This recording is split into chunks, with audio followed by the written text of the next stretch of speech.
All right, so strength video. It's I believe really informative, super cool video showing the process of basically how we get faster, specifically for the run. So Bobby Mcgee and Matt Pendola came into town in Arizona, and Bobby I've been working with for a long time on the run and run form. Matt Pendola I've been working with for almost 2 years now, just on the strength side. And the way they work together is Bobby really is able to look at the run form and say, hey, this is inefficient, we need to fix this. So for example, you'll see I laterally foot strike really far on my right foot and don't always toe off on the big toe, which is super important for what they call the windlass mechanism, which is a good reflex, which gives you a lot of power in the run. Well, we saw some exciting things happen that you'll see, but Matt has worked on strength so that I continue to toe off and to move that from laterally foot striking and barely,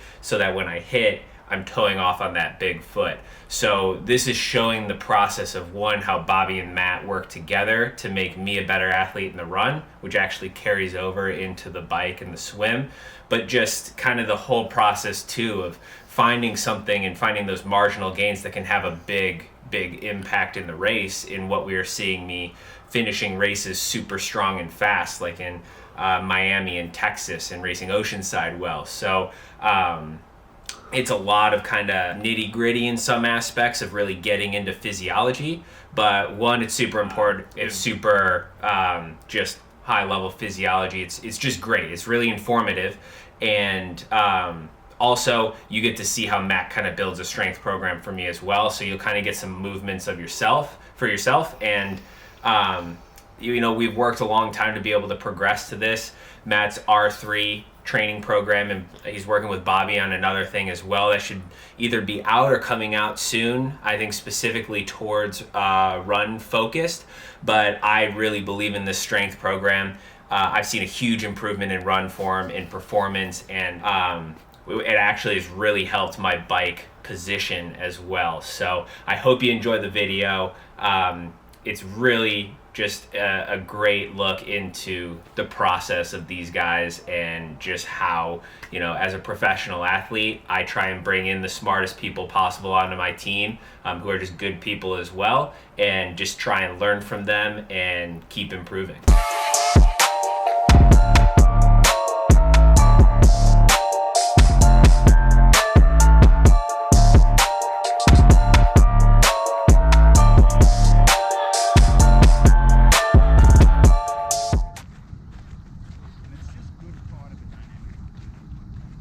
Fast like Dada.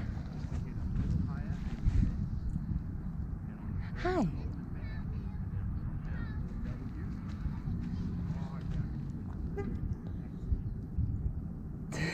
Hi. Go get Dada. See where I'm thrusting to here? Yeah. There, right? So see if you can get, or how far we can get out, right? But coming back, we're hinging. Okay. All right, so yeah, so first allow yourself to hinge, right? And I want you to keep your back nice and long and strong. Good. Hinging back, good. And then come all the way down so that even the tip of your hat would touch the pad. That's okay. Keep your back nice and long and strong. Just go ahead and extend your hips, right? So squeeze and come all the way straight up. So that's a rep. Yes? Good. You feel it's hard? Yeah. Okay, so what we can do here, this can become in itself, the test or the evaluation can become an exercise, right? Yes. But what we can do here is find your set point now. So what's the tipping point, right? Yeah. Where is that set point? Now we know what we have to work towards. Okay. So keep doing a couple until you can't and you have to catch yourself. We know we've gone too far, okay? Yeah, so like that, you're saying to get the set point? That's right, yeah, that's right. Where can you hold it to? Right, and then, so right about there. So what I want you to try to do now is extend, get your hips to that set point, or towards that set point, right? And then hinge down. Yeah, hinge down, right? Good. Now, go ahead and come back up to or just short really of that point, right? So Yeah. if you're just, think of it like 2 reps in reserve, right? If you are maxing out at 10, you would go to 8, right? Well, yeah, and that too, I can say, like, I've done those Nordic curls a lot, and it's way different, like when you go down and then just reset, like using those hamstrings to bring yourself back up. Yeah. Good. So we can hinge at this point. Yeah. There you go. Excellent. And now extend through the hips. Good. So this is more of a razor curl that we're doing, Courtney. Razor curl. Because we're actually allowing our hips to hinge back in this position, which makes it different than the Nordic. Okay. Yeah, but what did you see on the stride? So what I saw on the stride is that this knee, this knee. This knee is not getting set enough in front. All right, part of that could be the opening, but it's not getting set enough in front, and so you're doing this little throw with your toe down, and then that's when that windlass gets tired, basically just doesn't work, right? So I just want you to think clearing that knee, and that part of it might be this forearm that's down, right? So when this forearm comes through short like this, then you can set up with the knee. Okay. Yeah, no, that's why the weight must be down the back. No, that makes sense to kind of. I was only focusing on the back part here and not the actual hip. Exactly. But yeah, same thing, because when I'm doing this is just getting that extension. Yeah, okay, that makes more sense with the knee hose. Yeah, and with the track and field guys, they're putting this opposite arm up. With you, I wouldn't even put the hand there. Okay. Good, keep the chest down, and now just fire your scap retractor. Good, and walk with it. So try and get your elbows fully extended but not locked. Good. And just get a sense of your chest. Your chest is not moving at the moment, that's fine. So push back and hold for about a 2 count. Good. A little higher again with the arms. Keep that big key. Go. Left shoulder forward, Ben, when you go over. You see? It goes down a lot on the left. Exactly. Yeah. You can bend your knees more at some Yeah, I'm just about to say that. How does it feel? Good. I mean, that's why we have Matt and Bobby out here. It's just those small little cues and activations to just help me get it right. Okay. All right. So Is this just for like arm carriage? It's for arm carriage, and it's for awareness in the chest when you're racing. So when you get up here, you've got this whole mechanism you're so easily able to get down. Okay, yeah, because that's where I usually go to, and I need to stay there. Okay. So, and it's a little bit hot out, so it works a little better when you're not sweaty, but you know, it'll work. yeah, because you want the band to stick to your neck. That's right. And on the other side. You do that. Yeah. Good. And you're letting the breathing dictate the rotation.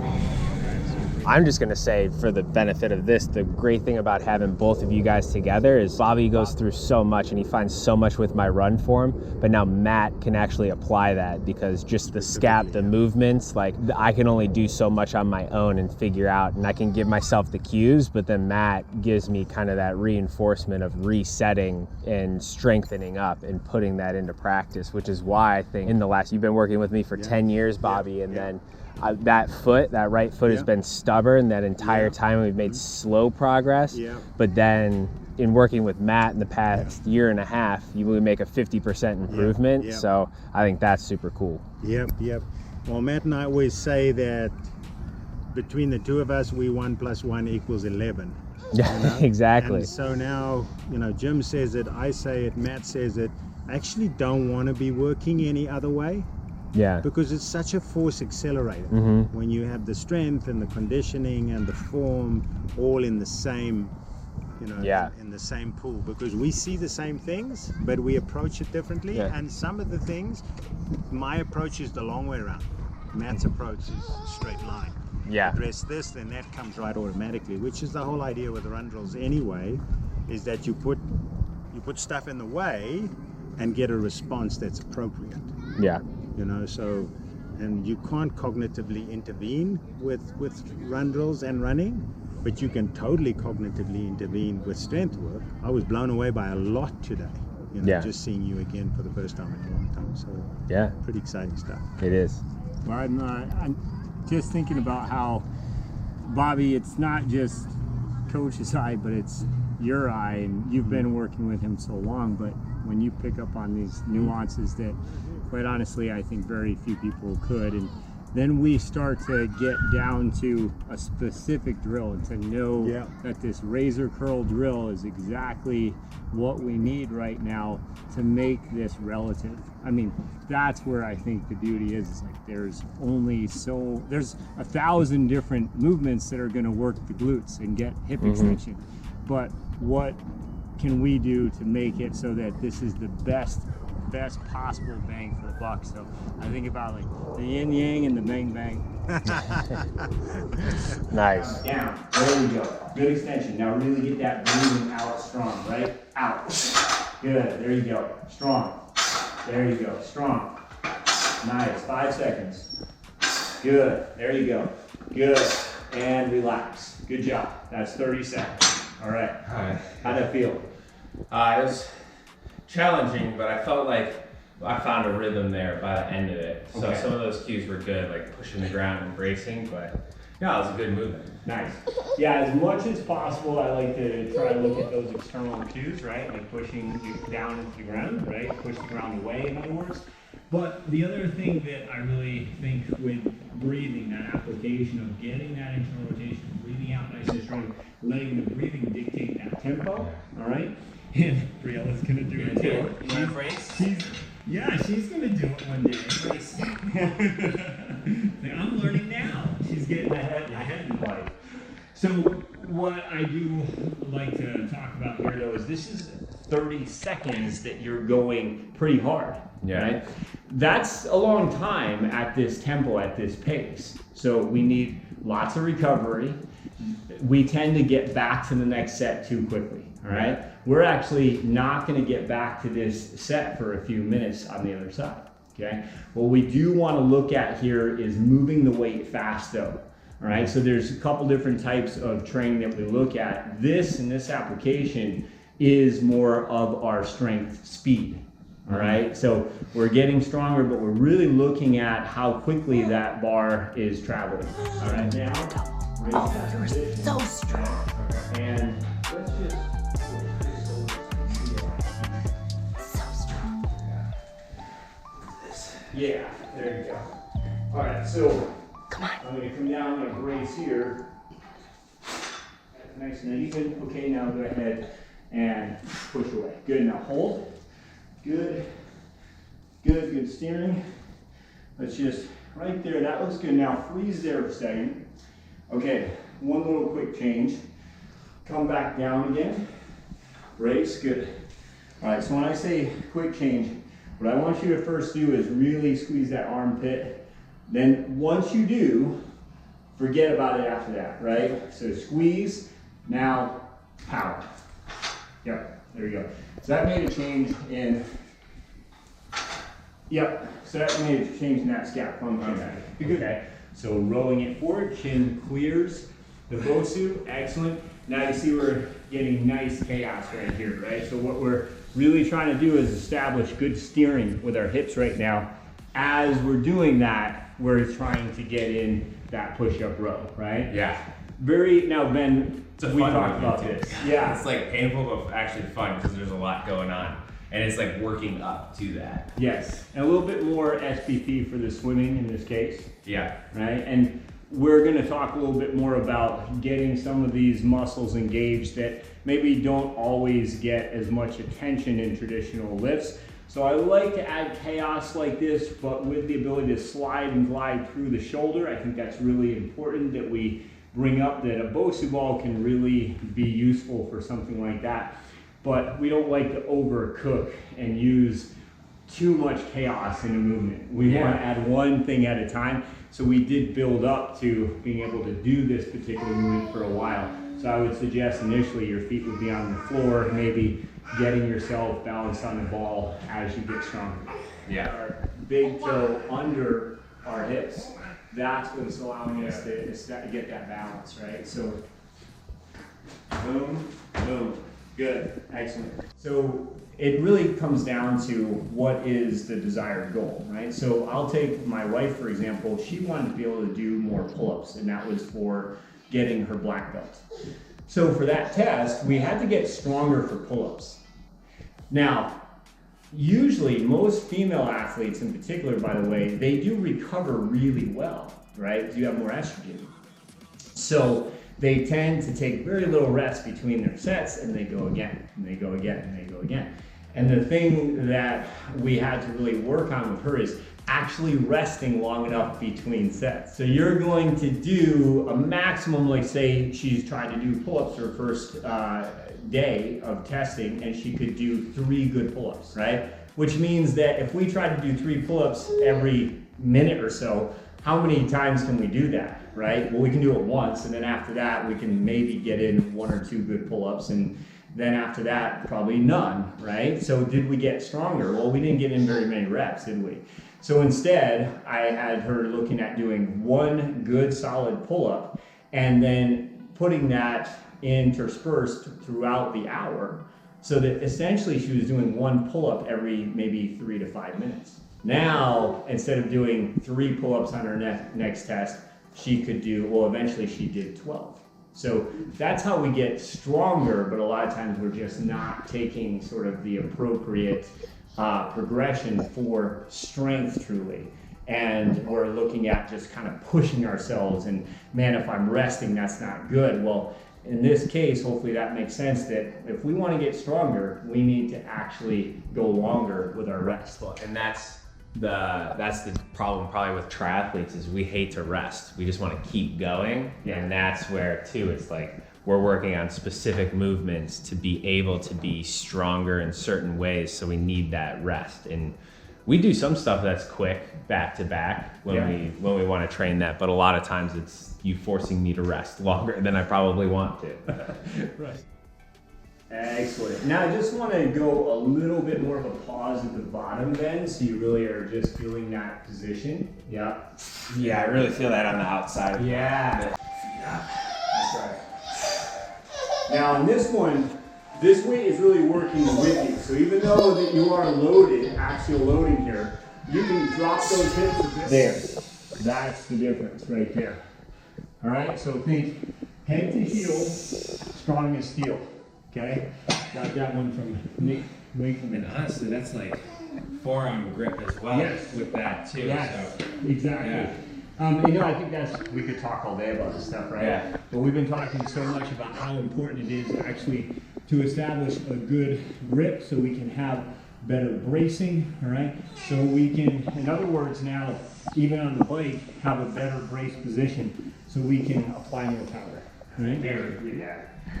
Right, so here, but then when you're finished, right, you're in that position, right, because you started with that quick breath out. Yeah. Okay, so Okay. keep that in mind, all right?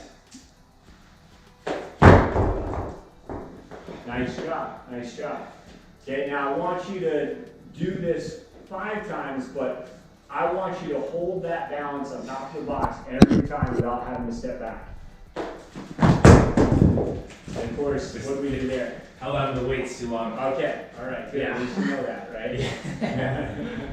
I think we're just recapping like what we learned, and like for me, it's super beneficial to have Matt and Bobby here to just get hands-on and see the progression that we've made, because I just went through a big strength block and we just learned a whole bunch of new progressions, and we saw the improvements that I made just with, I think, 6 weeks of strength basically. And for me, that's just helping me from everything from having a better pull in the swim, position on the bike and holding that, and form on the run. And strength has been the supplemental aspect to it, where it's just holding everything and making me more efficient while getting a little bit more power, but not taking away from any of the swim, bike, or run. I love it. Yeah, just one thing really quick that I want to point out is Ben's become one of the star students in this last little more than a year. We've made a lot of great progressions, and I'm so happy with that. But ultimately, I think that Ben you probably would agree there's been some sticking points that we really wanted to get to a little bit more. And these last couple of days, I've understood where those sticking points are coming from. It's been pretty cool to see that, but really, in part, I always have to say thank you to Bobby for really giving his eye to some of this as well. But we always look at the body like a stack of joints, and really with Ben, we've been able to uncork, I think, some things even this morning. It was pretty cool to see on how quickly we can now push the ground away, right? And that came with just some little things, adjustments that we made. For example, when we want to get that power, produce that power off the ground, that force that Ben's producing, a little bit more effective if we can overload you and then have you do a plyometric drill, right? That came though with a lot of layers too. And ultimately in this last year, you built those layers. So we're not cutting the system. We're not cheating here. We are ready for this stuff. It's just now some cues and some performance things that I think will help us to understand how to get more out of you. We've been able to uncork that. Yeah. And one final little testimonial from Matt, something that was super cool, that my buddy has been dealing with back issues, and he just happened to be in town and got up out of the chair funny. Matt asked him what was going on, and he had his own theories, but Matt kind of confirmed those. And pretty much it was cool for me to see, because it went back to my first sessions of just setting the whole thing up, setting the base up and bracing basically for every movement. And it's already like within a day, I got a text from my buddy this morning saying that his back pain has felt so much better just with that. So he's going to keep doing his own little exercises. So that was cool to see just from the very beginning. Again, it's all in the bracing, and we've just built off of that. I love it, Ben. And there's some triathletes out there that bought into this system because they thought, well, if it's good enough for Ben, and honestly, I appreciate that so much, because it helps with the buy-in, and they're willing to put in the layers the way you have, and we're seeing that kind of progress. But you know, being humble enough to say that this is where we started from, but look where we are now. And it's been a little more than a year, and I mean, I think it's been night and day in a lot of areas. So yeah, it's because of that attitude, and I appreciate that. Yeah, thanks. All good.